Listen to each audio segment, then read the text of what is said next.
I call the member for Fraser. Thank you, Deputy Speaker.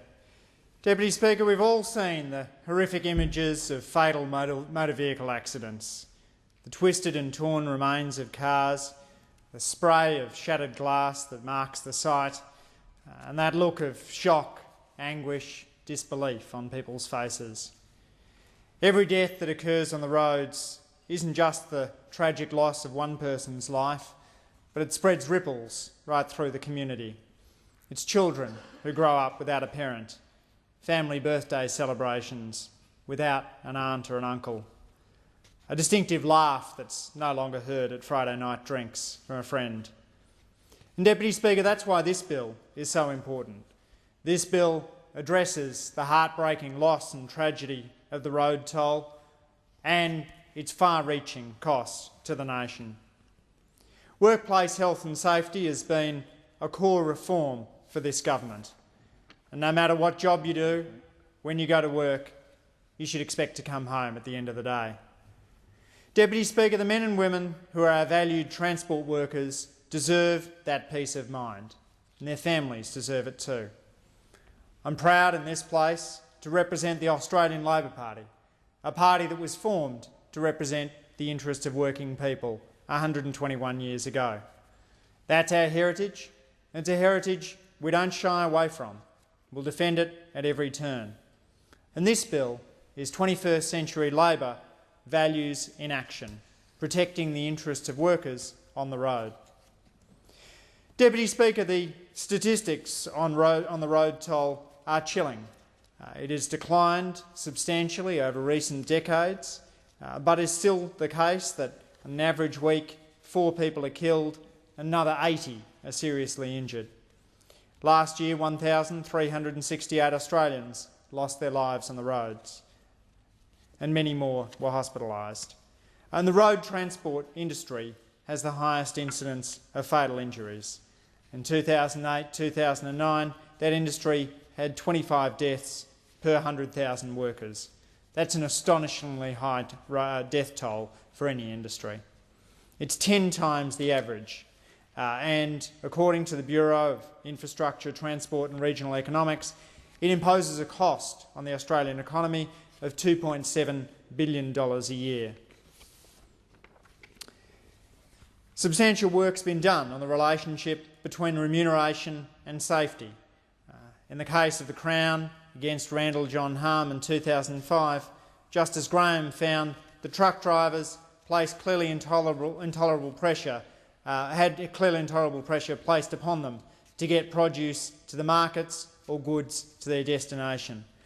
In 2008, the National Transport Commission reviewed remuneration and safety in the Australian heavy vehicle industry, and it found that commercial arrangements between parties on the transport of freight have a significant influence on road safety.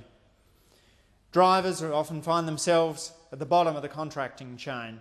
They don't have the commercial ability to demand the rates that would let them perform their work safely and legally.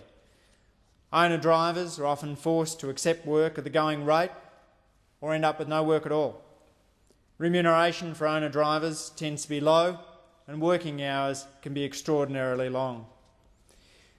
A major issue for owner drivers is unpaid queuing time, spending time that isn't covered, just sitting with the engine running, waiting for their load to be loaded or unloaded.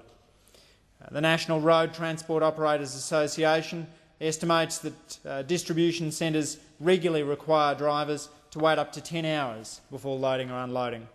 Many aren't paid for the waiting time, can't even claim the waiting time as an official rest break, and that impacts on their income and an impact on their fatigue management.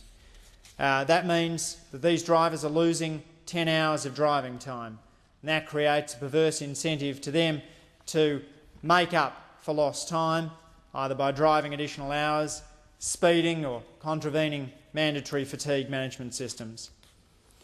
A study funded by New South Wales WorkCover found that truck drivers were frequently forced to break driving regulations in order to make a living. It found that 60% of drivers admitted to nodding off on the wheel over the last 12 months. 60%. Drivers in that study were working an average of 68 hours a week. Almost a third told the study, anonymously though of course, that they were breaking driving laws and doing more than 72 hours a week.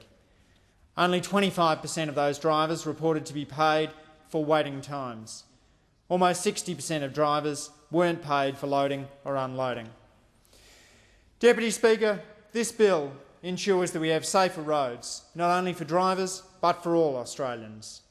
The economic cost and the social cost of unsafe roads is massive for drivers, their families and the general community. The road transport industry knows this. They know that their industry is one of the most dangerous in Australia, and that's why the Gillard government's committed to introducing a safe remuneration system for drivers. And I commend the Minister at the table today for his hard work in making this happen. This bill addresses the root causes of unsafe driving practices. It addresses the underlying economic factors that create an incentive for unsafe road practices or inadvertently encourage them. It will establish a national road safety remuneration system, a road safety remuneration tribunal and a separate education and compliance framework. The tribunal includes members from Fair Work Australia, along with independent work, health and safety experts. We've determined that a sector of the industry that has poor safety outcomes as a result of low remuneration will be able to make a road safety remuneration order to improve the on-road safety outcomes for drivers operating in that sector. And this system is scheduled to commence on the 1st of July 2012. Deputy Speaker, Michael Belzer, in his paper to the Safe Rates Summit in 2011, titled The Economics of Safety, How Compensation Affects Commercial Motor Vehicle Driver Safety, said the following: higher driver pay is associated with safer operations. Clearly, the more drivers are paid and the more they're paid for their non-driving time, the less likely they are to have crashes. He went on to say if the fundamental exigencies of markets work at all, then a cargo owner's need for the lowest price will lead to a race to the bottom and safety will suffer. Because economic forces are involved, economic solutions must be considered. Deputy Speaker, I want to speak to some of the objections that have been made to this bill. The Australian Logistics Council is opposed to the measures in this bill. Their Managing Director, Michael Kilgariff, has said that rather than improving safety, he's claimed that the bill merely adds another layer of regulation. He's claimed that it'll impede industry efforts to improve safety. Deputy Speaker, I acknowledge the work that the ALC's done and their Retail Logistics Supply Chain Code of Conduct. That's a code that covers safe scheduling, loading of vehicles, securing loads and driving plans. I very much appreciate the work that's been done by Michael Kilgariff, other members of his staff, such as Alicia Hewitt, but I do believe that this bill is an important step in contributing to safer roads. Deputy Speaker, evidence demonstrates we need a different approach to get safer practices in the road transport industry. Michael Belzer, who I quoted before, has a 2006 study that demonstrates that every 10% more that drivers earn in pay is associated with a 19% reduction in the chance that they'll have a crash. Every 10% more paid days off reduces the probability of driver crashes by 6%. The New South Wales Deputy Coroner Darrell Pinch's findings into the deaths of drivers Anthony Forsyth, Barry Supple and Timothy John Walsh found, quote, as long as driver payments are based on a low rate per kilometre, there will always be an incentive for drivers to maximise the hours they drive. Not because they're greedy, but simply to earn a decent wage. A 2011 survey by the Transport Workers Union of Australia found that 48% of drivers have almost 1 day a week in unpaid working time. It found 56% of owner drivers have to forego vehicle maintenance because of the need to keep working. 27% felt they have to drive too fast. 40% felt pressured to drive longer than legally allowed. Andrew Villas, a former driver, testified to the New South Wales Industrial Relations Commission, quote, when I was required to perform excess hours, I'd sometimes experience a state of mind that I can only describe as hallucinations. which I consider to be due to sleep deprivation. I would see trees turning into machinery, which would lift my truck off the road. I saw myself run over motorcycles, cars and people. I estimate that I had experiences like this roughly every second day. They were not an uncommon thing for me. Deputy Speaker, if ever there were dangerous and unsafe working conditions, it's the ones which Mr Villas has just described. And this government isn't prepared to sit back and ignore such risks to transport workers, their families and the general public. Deputy Speaker, many members and employees of the Transport Workers Union live in Fraser. They include, in the ACT, bus drivers, truckies, paramedics. I'd like to specially thank Klaus Pincus, the Secretary of the ACT sub-branch of the Transport Workers Union, and his team. I know he's worked with local community transport workers for fair and safe conditions. He's been a strong advocate for their rights and for their workplace needs. I'd like to thank Klaus for the many conversations that we have had about this bill and his hard work in making it happen. Deputy Speaker, it's one of the duties that I'm pleased to have as member for Fraser is to chair the ACT Black Spots Consultative Committee, a federally funded program in which each year spends $1 million making ACT roads safer. It's a terrific program because we ensure that every dollar spent produces at least $2 of public benefits.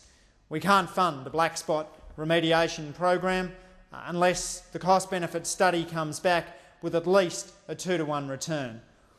And so it's always a pleasure, as part of that committee, to be able to see federal government funds know where they're needed most, whether that's fixing up signage, line markings, frangible posts, ensuring that roads are safer for motorcyclists and for bicyclists. All of the programs we fund through the Black Spots program go to making sure that the ACT's roads are safer. Deputy Speaker, as the Prime Minister has said, Australia's truck drivers work hard to make a living, but they shouldn't have to die to make a living. We on this side of the House have the interest of workers in everything we do. The Labor Party, as its name suggests, is the party of work. We are the party of workers. That's why we want transport workers to go to work, come home safely and receive a fair pay for their day's work. And for those who are opposing this bill, I have one question. Would you let someone, a worker near you who might injure you, who hadn't slept for long enough? Would you, for example, let a surgeon operate on you who was beginning to hallucinate because they'd been working for too long? Deputy Speaker, driving up to 62 tonnes of heavy vehicle is a position of equal responsibility and skill. For the first time under this bill, we'll have a proper national approach that can examine all of the factors that contribute to the carnage in the industry and the power to enforce solutions. This government is looking after those at the bottom of the contracting chain so they receive a fair day's pay to do their work safely and legally. There's too much death and too much injury on our roads and in the road transport industry.